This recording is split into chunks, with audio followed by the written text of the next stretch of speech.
Estás de rodillas en la arena caliente, tus rodillas gritando por la presión, el collar de hierro alrededor de tu cuello tan apretado que apenas te permite tragar.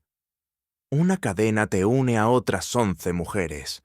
Escuchas su respiración, algunas gimiendo en silencio, unas susurrando plegarias en un idioma que no puedes entender.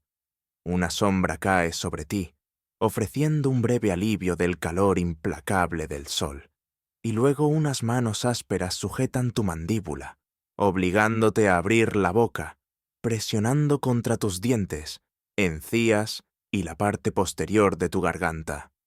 Vomitas, pero él no se detiene, inspeccionando tu lengua en busca de enfermedad, examinando tus ojos, tirando de tu labio como si fueras ganado en una subasta, porque eso es exactamente en lo que te has convertido. Hace apenas 12 días, eras la hija de un jefe de aldea en el Sahel. Hace 12 días, tu madre llamaba tu nombre cada mañana. Ahora está muerta. La viste morir y seguiste caminando porque los hombres con espadas dejaron brutalmente claro: deja de moverte, únete a ella. En árabe hay una palabra para lo que te has convertido: jaria, que significa esclava. Esa traducción es demasiado simple, demasiado suavizada, oculta el verdadero horror. La verdad es que tu cuerpo ha sido reducido a mercancía, tu futuro completamente en manos de quien te compre. Tu pasado ya no existe. El hombre que te inspecciona da un paso atrás, asiente a otro que sostiene una bolsa de cuero. Las monedas cambian de manos y acabas de ser vendida. Una vez más este mes. ¿El lugar a donde te llevan? Los historiadores pasarían siglos fingiendo que nunca existió. Esta es la trata árabe de esclavos. 14 millones de africanos durante aproximadamente 300 años. Un sistema tan despiadadamente eficiente en borrar seres humanos que casi ningún descendiente sobrevive para contar la historia. Si esta historia te importa, dale like y suscríbete. Crown and Dagger no rehúye historias que el mundo intentó enterrar. Conoces la trata atlántica de esclavos, barcos, cadenas, plantaciones en América, 12 millones de africanos transportados a través del océano durante 4 siglos. Esa historia tiene monumentos, museos, películas. Los niños la estudian en la escuela y los políticos dan discursos. Pero hubo otra trata de esclavos, más antigua, más larga y en algunos sentidos incluso más grande. La trata árabe de esclavos comenzó en el siglo VII, poco después de que surgiera el Islam y las conquistas árabes se expandieran por el norte de África. No terminó hasta el siglo XX. Arabia Saudita abolió oficialmente la esclavitud en 1962, Mauritania en 1981. Estas no son fechas antiguas. Son fechas que tus abuelos recuerdan. Todavía hay personas vivas hoy que nacieron en sociedades donde esta trata se practicaba legalmente. Entre el año 650 y el 1900, se estima que entre 14 y 17 millones de africanos fueron arrancados de sus hogares y transportados a Oriente Medio, el norte de África y la península arábiga. Algunos historiadores creen que los números reales fueron aún mayores, porque los registros eran inconsistentes y muchas muertes quedaron sin documentar. Más personas, durante un período más largo, a través de rutas comerciales que atravesaban 3 continentes, y sin embargo casi nadie habla de ello. ¿Por qué? Porque esta trata fue diseñada para no dejar rastro, y lo logró. Hoy en Estados Unidos hay 45 millones de personas de ascendencia africana, prueba viva de lo que ocurrió. Su existencia mantiene viva la memoria. Sus luchas por la igualdad aseguran que la historia nunca se olvide. En Oriente Medio, después de 13 siglos de importar millones de africanos, casi nada queda. pequeñas comunidades en Yemen, poblaciones dispersas en el sur de Irak, unos pocos miles de afroárabes en Marruecos, minúsculos vestigios donde deberían existir millones. ¿Dónde fueron 14 millones de personas? La respuesta es la parte más oscura de esta historia. Los hombres eran castrados. Esto no es especulación. Cientos de fuentes primarias a lo largo de los siglos lo documentan. Los comerciantes árabes de esclavos castraban sistemáticamente a los hombres africanos en tasas de entre 80 y 90%. El procedimiento se realizaba en puntos específicos a lo largo de las rutas comerciales. Los monasterios egipcios se hicieron notorios por ello. Monjes coptos desarrollaron técnicas que mejoraban ligeramente las tasas de supervivencia. Ligeramente. Por cada hombre que sobrevivía, entre 3 y 5 morían por pérdida de sangre, infección o shock. Algunos registros sugieren una mortalidad aún mayor. Piensa en esa matemática.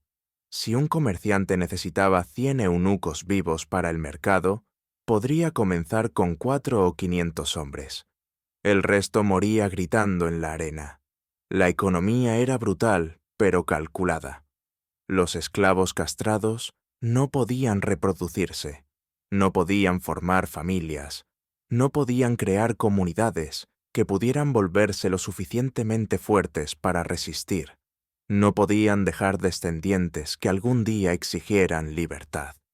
Trabajaban, envejecían, morían y eran reemplazados por nuevos cautivos de la siguiente redada, generación tras generación, durante 13 siglos. Las mujeres tenían un propósito diferente. Se las mantenía intactas, fértiles, específicamente por lo que sus cuerpos podían producir. Lo que les sucedía solo se insinúa en los registros históricos, en eufemismos, en silencios, en detalles considerados demasiado delicados para describir directamente. El sistema requería un suministro constante. Los comerciantes árabes no eran los saqueadores en persona. Eran hombres de negocios que gestionaban complejas redes que abarcaban continentes. No atacaban aldeas personalmente. En cambio, construyeron sistemas económicos que incentivaban a los africanos a capturarse y venderse entre ellos. Las armas llegaban al continente. Armas europeas intercambiadas a través de intermediarios árabes, textiles, bienes de lujo, sal, muy valorada en el África subsahariana, y a cambio, seres humanos. El reino de Dahomey, en lo que hoy es Benín, se convirtió en uno de los principales proveedores de personas esclavizadas. Su economía dependía cada vez más de las redadas anuales contra comunidades vecinas.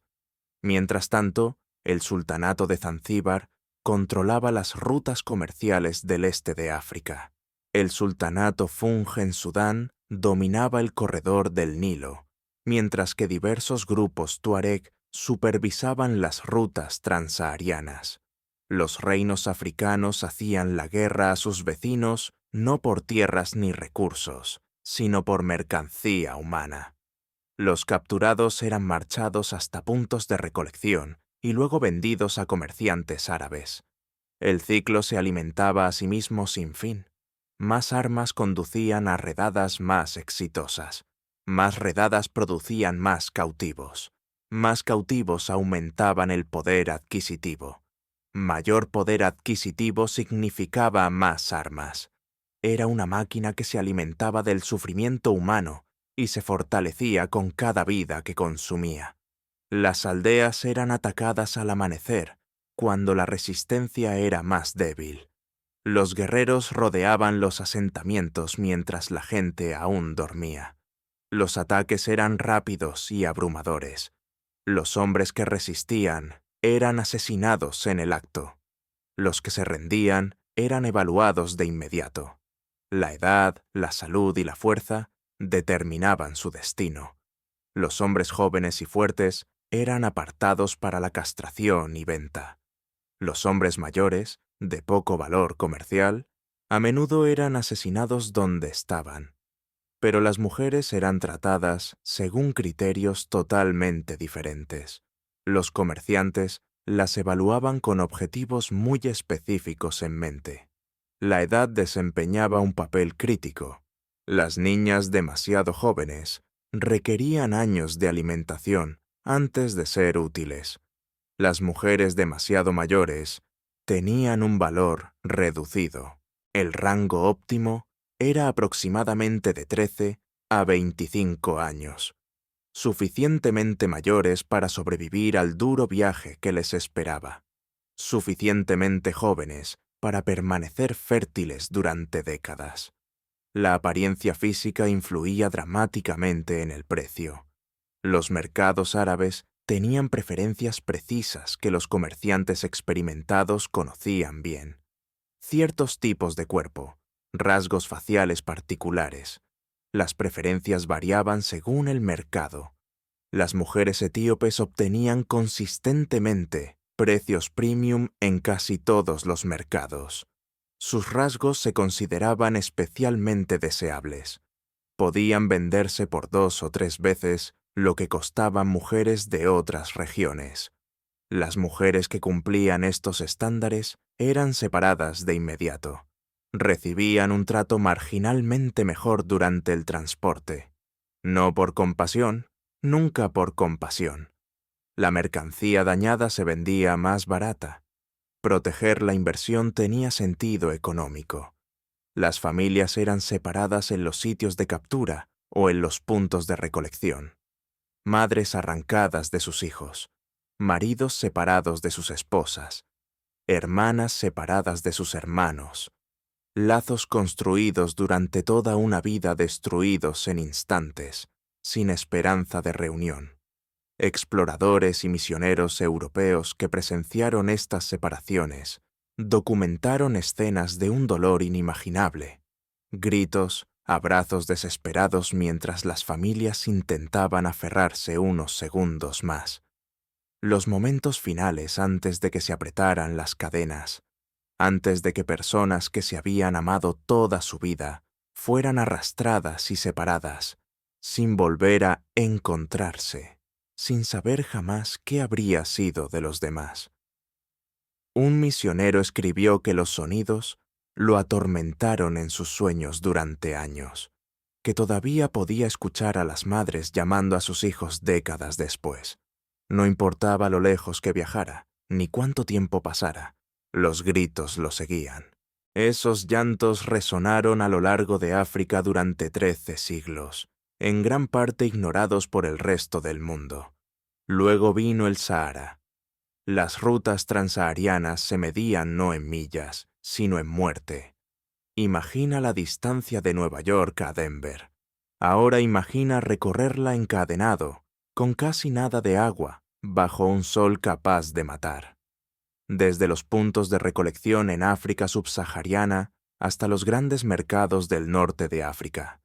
Trípoli, Túnez, El Cairo, Marrakech. Las caravanas recorrían distancias superiores a 7.500 millas. Algunas rutas se extendían más de 2.000 millas. El viaje duraba entre 2 y 3 meses en condiciones óptimas. Las condiciones nunca eran óptimas. El Sahara es el desierto caliente más grande del mundo. Las temperaturas diurnas superaban regularmente los 120 grados Fahrenheit. La arena se calentaba tanto que provocaba ampollas al contacto con la piel. La sombra era inexistente durante cientos de millas. Luego caía la noche y las temperaturas descendían drásticamente. El mismo desierto que abrasaba durante el día podía bajar de cero después del anochecer. Solo estos cambios mataron a innumerables personas. El agua era el recurso más valioso y se racionaba con precisión despiadada. Los camellos necesitaban agua para sobrevivir. Los camellos eran caros. Sin embargo, los camellos eran esenciales para transportar mercancías. Los esclavos eran más baratos que los camellos. Los esclavos eran reemplazables. así que recibían el agua que sobraba después de que bebieran los animales. Los labios se agrietaban y sangraban. Las lenguas se hinchaban dolorosamente. La realidad demencial, sin agua, cientos de millas de arena abrasadora por delante. La comida era mínima, dátiles secos, a veces un poco de carne. Suficientes calorías para mantener las piernas en movimiento, nunca suficientes para sostener la salud durante meses de caminata. Las tasas de mortalidad eran catastróficas.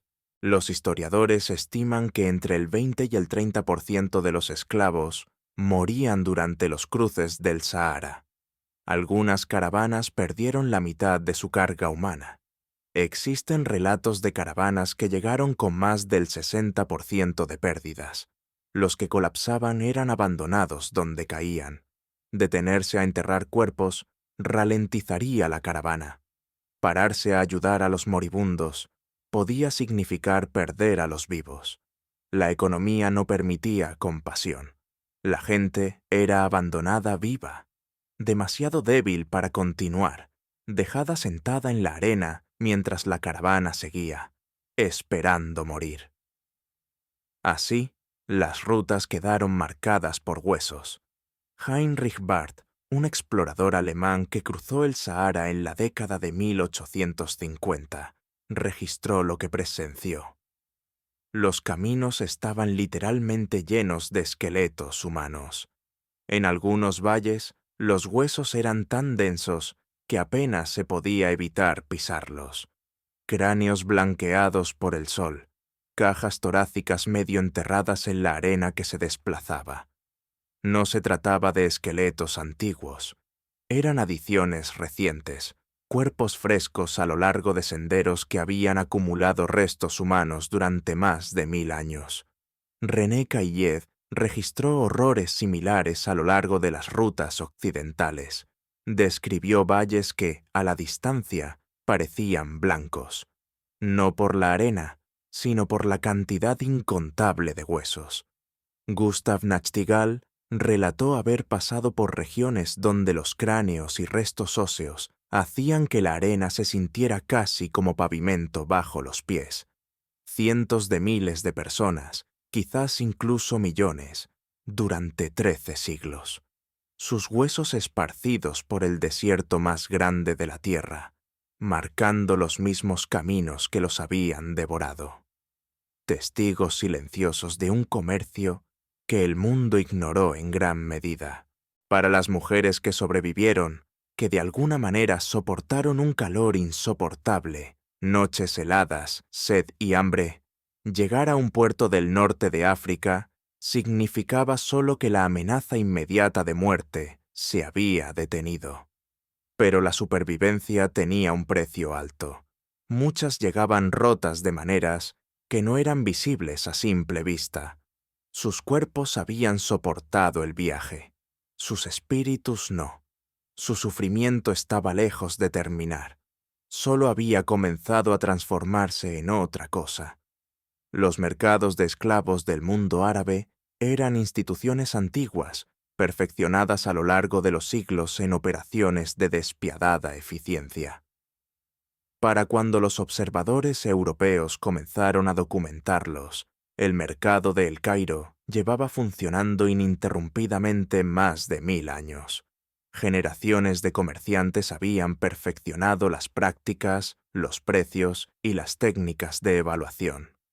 Los compradores viajaban desde todo el mundo islámico y más allá. Nobles otomanos venían desde Constantinopla, comerciantes persas desde Isfahán, árabes adinerados de Damasco y Bagdad, comerciantes de los estados del Golfo en busca de sirvientes domésticos. Incluso europeos, a pesar de prohibiciones oficiales, encontraban maneras de participar. Los mercados estaban organizados por categorías: obreros comunes en una sección, trabajadores especializados en otra, sirvientes domésticos en un área separada. Detrás de biombos, en las secciones más exclusivas, las mujeres destinadas a la venta privada. El proceso de evaluación era metódico y exhaustivo. Se inspeccionaban los dientes primero. La condición dental revelaba la edad y la salud general. Compradores experimentados podían estimar los años de vida útil solo por los dientes. Luego se examinaba la piel, buscando enfermedades, cicatrices e imperfecciones. Se evaluaba la textura y longitud del cabello.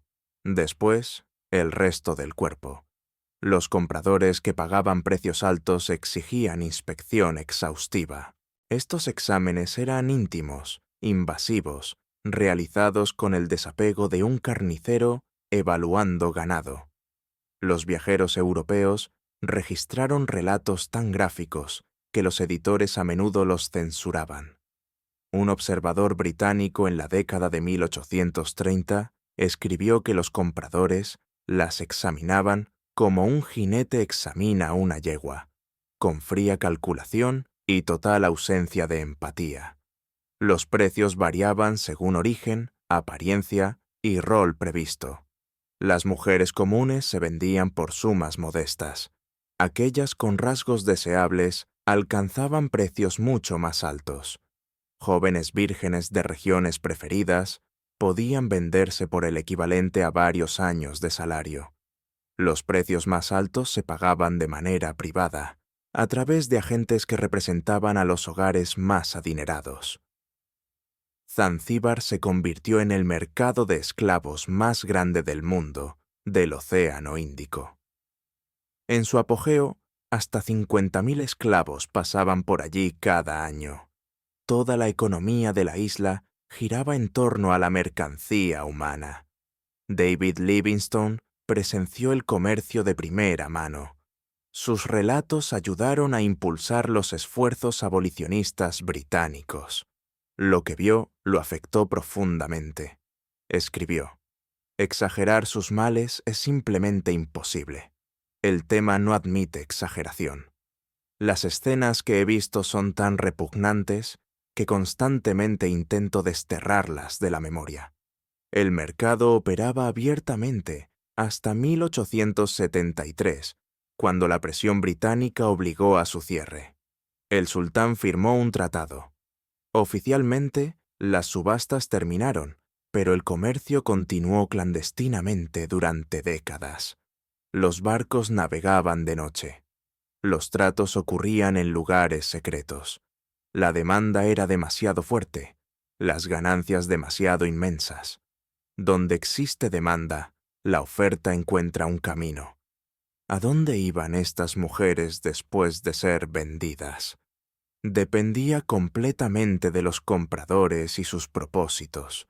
Las más adineradas construían harenes. Los sultanes otomanos mantenían harenes con cientos, a veces miles de mujeres. En el palacio de Topkapi en Constantinopla, el harén imperial albergaba hasta 2.000 mujeres en distintos momentos.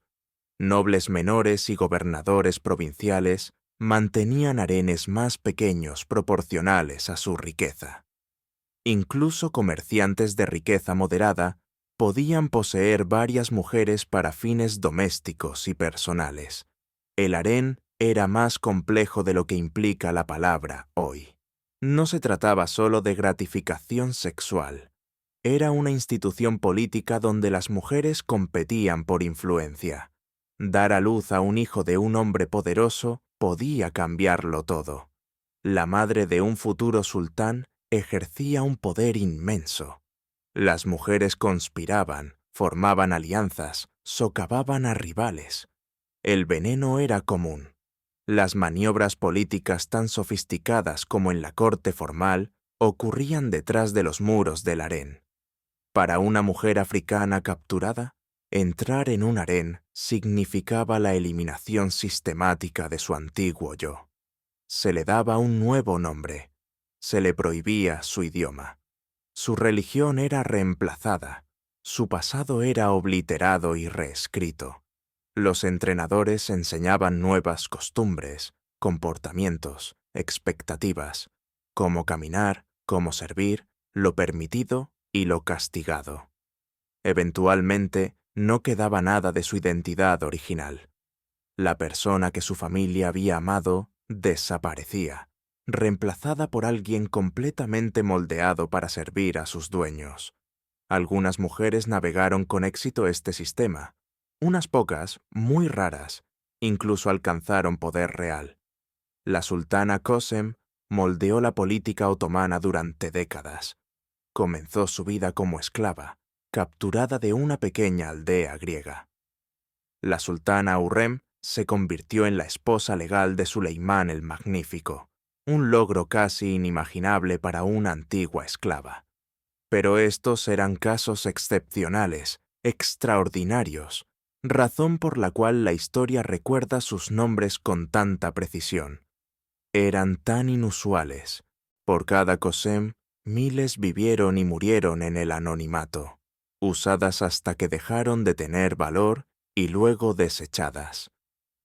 Las mujeres vendidas a compradores menos acaudalados enfrentaban realidades diferentes. Muchas se convirtieron en sirvientas domésticas con responsabilidades añadidas. Cocinaban, limpiaban, criaban niños y se sometían siempre que se les exigía. El consentimiento no era una opción. La ley islámica ofrecía técnicamente algunas protecciones para las esclavas que daban a luz. Una esclava que tuviera un hijo de su amo se llamaba Walad, madre de un hijo. No podía ser vendida después. Su hijo era legalmente libre. Tras la muerte de su amo, ella obtenía la libertad. Pero estas protecciones dependían de su cumplimiento. En la práctica, eran inconsistentes y solo se aplicaban después del embarazo. Antes de eso, ella era completamente propiedad. Los niños nacidos de estas uniones eran legalmente libres, a menudo reconocidos y, en ocasiones, alcanzaban cierta prominencia. Varios sultanes fueron hijos de madres esclavas. Sin embargo, las madres seguían siendo esclavas a menos que fueran liberadas oficialmente. Cualquier intimidad era forzada, nunca voluntaria. A lo largo de generaciones, estos niños se casaron dentro de poblaciones árabes. Sus rasgos africanos se mezclaron y desvanecieron con cada nueva generación hasta desaparecer por completo. Esta era la eliminación final, no solo de individuos, sino de sus descendientes, no solo de vidas, sino de todas las huellas de esas vidas, la eliminación final, hasta que no quedó evidencia alguna. Si todavía estás leyendo, suscríbete. Esta historia no termina aquí. La trata árabe de esclavos no concluyó con una dramática abolición.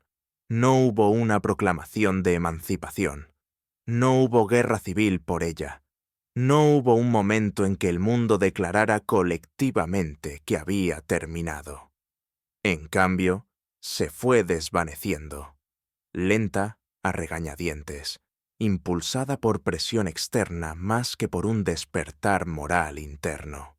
La potencia naval británica cerró gradualmente las rutas del este de África a finales del siglo XIX. La Royal Navy cazaba activamente barcos de esclavos. Las administraciones coloniales reprimieron el comercio transsahariano, mientras las potencias europeas dividían África. La presión internacional llevó a la abolición formal a lo largo del siglo XX. Pero el legado no es visible en monumentos ni memoriales. El legado es la ausencia. Hoy, en Oriente Medio, casi no hay descendientes de los 14 millones de personas llevadas allí. Los hombres fueron castrados. Los hijos de las mujeres fueron absorbidos por poblaciones árabes, su herencia gradualmente borrada. Las víctimas desaparecieron tan por completo que la mayoría de las personas hoy ni siquiera saben que existieron. No hay películas que las representen. Ninguna festividad conmemora su sufrimiento. Ningún político pronuncia sus nombres. En 2020, arqueólogos en Libia descubrieron una fosa común, cientos de restos. El análisis mostró que eran africanos subsaharianos que murieron en el siglo XVIII o XIX. Casi con certeza, eran esclavos que nunca completaron el viaje. colapsaron y fueron abandonados mientras la caravana continuaba. Ningún nombre registrado en ningún lugar, ningún descendiente que los reclamara, nadie que recordara que habían vivido. Sin lápidas, sin memoriales, solo huesos en el desierto. Evidencia silenciosa de una tragedia que el mundo eligió olvidar. La trata atlántica de esclavos dejó 45 millones de descendientes que mantienen viva su memoria. La trata árabe de esclavos dejó silencio. Nada más que silencio. 14 millones de personas borradas tan completamente que sus nombres se perdieron. La mujer en el mercado, aquella cuyos dientes fueron inspeccionados, cuyo cuerpo fue medido, a quien le arrebataron su humanidad, examen tras examen. Nunca sabremos su nombre original, el nombre que le dio su madre, el nombre por el que su aldea alguna vez la conoció. Puede que haya terminado en un harén en el Cairo, compitiendo con docenas de otras mujeres por migajas de atención de un hombre que la poseía. Puede que haya terminado en una casa en Bagdad, cocinando, limpiando y sometiéndose cada vez que se le llamaba. Puede que haya terminado en un palacio en Estambul, olvidada cuando su juventud se desvaneció. Puede que haya dado a luz hijos que nunca aprendieron su lengua materna, nunca escucharon sus canciones, nunca conocieron sus historias u orígenes. Puede que haya muerto en el desierto, sus huesos uniéndose a millones de otros que marcan rutas que la civilización ha intentado borrar. Lo que sabemos es que existió, sufrió, soportó horrores que ningún ser humano debería enfrentar jamás. Y durante 300 años, millones como ella alimentaron un sistema diseñado para consumirlos por completo. La trata atlántica de esclavos tiene monumentos, museos, memoriales, días de conmemoración. Esta historia solo tiene arena cubriendo huesos que nadie identificará jamás. Recuérdala, no como un número, no como una estadística. Recuérdala como la hija de alguien que alguna vez se rió, alguien que tuvo un nombre antes de que se lo quitaran. Ese es el único memorial que recibirán estos 14 millones. Esto es Crown and Dagger. No sanitizamos la historia, mostramos lo que realmente ocurrió. Si esta historia te importó, deja un like.